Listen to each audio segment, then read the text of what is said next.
किसान सम्मान निधि में 2.5 लाख करोड़ रुपया सीधा मेरे देश के किसानों के खाते में जमा किया है।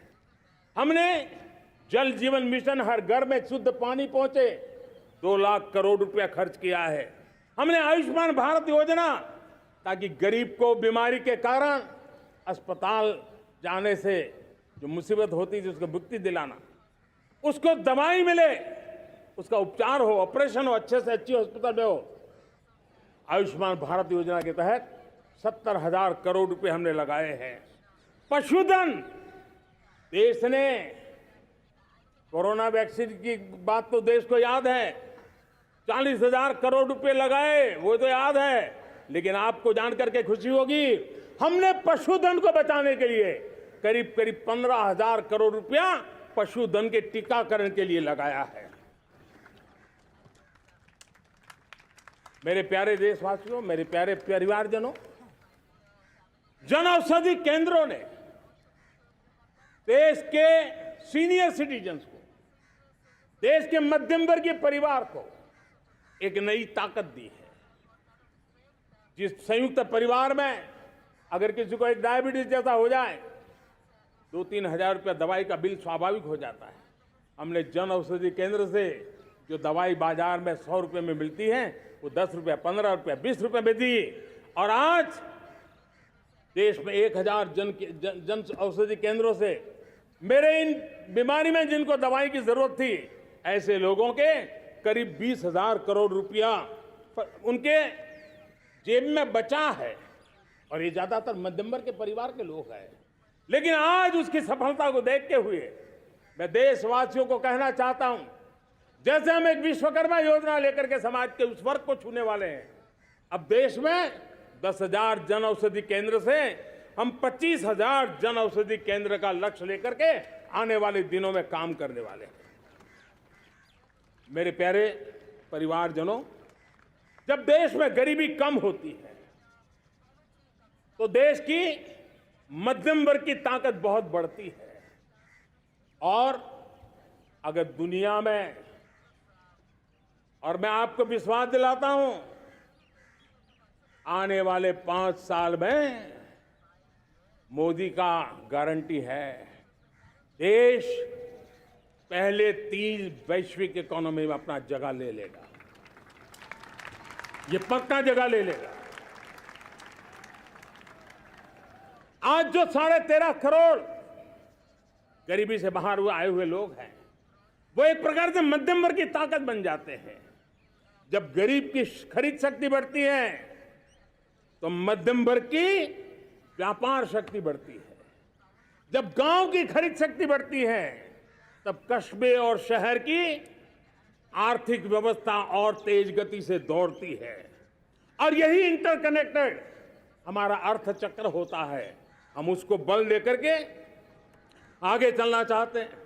मेरे प्यारे परिवारजनों, शहर के अंदर जो कमजोर लोग रहते हैं, बिना घर को मुसीबत रहती है, मध्यम वर्ग के परिवार अपना खुद का घर का सपना देख रहे हैं, हम उसके लिए भी आने वाले कुछ सालों के लिए एक योजना लेकर के आ रहे हैं। और जिसमें ऐसे मेरे परिवारजन जो शहरों में अपना घर, शहरों में रहते हैं लेकिन किराए के मकान पे रहते हैं, झुग्गी झोपड़ी में रहते हैं, चाल में रहते हैं, अनऑथराइज्ड कॉलोनीज में रहते हैं, ऐसे मेरे परिवारजन अगर अपना मकान बनाना चाहते हैं तो बैंक से जो लोन मिलेगा उसके ब्याज के अंदर राहत दे करके लाखों रुपयों की मदद करने का हमने निर्णय किया है। मेरे मध्यम वर्ग के परिवार को जब 2 लाख से 7 लाख इनकम टैक्स की सीमा बढ़ जाती है तो सबसे बड़ा लाभ सैलरी क्लास को होता है, मेरे मध्यम वर्ग को होता है। इंटरनेट का डेटा बहुत महंगा था 2014 के पहले, आज दुनिया का सबसे सस्ता इंटरनेट का डेटा का खर्चा हो रहा है। हर परिवार के पैसे बच रहे हैं। मेरे प्यारे परिवारजनों, विश्व कोरोना के बाद अभी तक उभर नहीं पाया है। युद्ध ने फिर एक नई मुसीबत पैदा की है। आज दुनिया महंगाई के संकट से जूझ रही है। पूरी दुनिया की अर्थव्यवस्था को महंगाई ने दबोच के रखा है।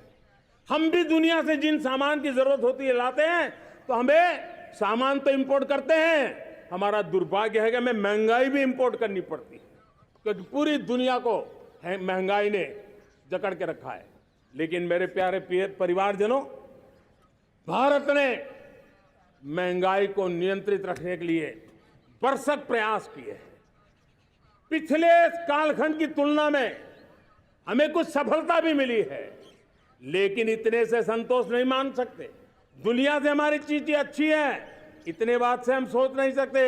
मुझे तो मेरे देशवासियों को महंगाई की बोझ कम से कम हो, इस दिशा में और भी कदम उठाने हैं और हम उस कदम को उठा के रहेंगे। मेरा प्रयास निरंतर जारी रहेगा। मेरे प्यारे परिवारजनों, आज देश अनेक क्षमताओं को लेकर के आगे बढ़ रहा है। देश आधुनिकता की तरफ आगे बढ़ने के लिए काम कर रहा है। आज देश रिन्यूएबल एनर्जी पे काम कर रहा है। आज देश ग्रीन हाइड्रोजन पे काम कर रहा है। देश की स्पेस पे क्षमता बढ़ रही है, तो देश की डीप सी मिशन में भी सफलता के साथ आगे चल रहा है। देश में रेल आधुनिक हो रही है, तो वंदे भारत बुलेट ट्रेन भी आज देश के अंदर काम कर रही है। गांव-गांव पक्की सड़कें बन रही है, तो इलेक्ट्रिक बसें, मेट्रो की रचना भी आज देश में हो रहे हैं। आज गांव-गांव तक इंटरनेट पहुंच रहा है, तो क्वांटम कंप्यूटर के लिए भी देश तय कर रहता है। नैनो यूरिया, नैनो डीएपी, उस पर काम हो रहा है, तो दूसरी तरफ जैविक खेती पर भी हम बल दे रहे हैं। आज किसान उत्पादक संघ एफपीओ का निर्माण हो रहा है, तो हम सेमीकंडक्टर का भी निर्माण करने के लिए चाह रहे हैं। हम दिव्यांग जनों के लिए एक सुगम भारत के निर्माण के लिए काम करते हैं, तो हम पैरालंपिक में भी हिंदुस्तान का तिरंगा झंडा गाड़ने के लिए मेरे दिव्यांग जनों को सामर्थ्यवान बना रहे हैं। हम खिलाड़ियों को स्पेशल ट्रेनिंग दे रहे हैं।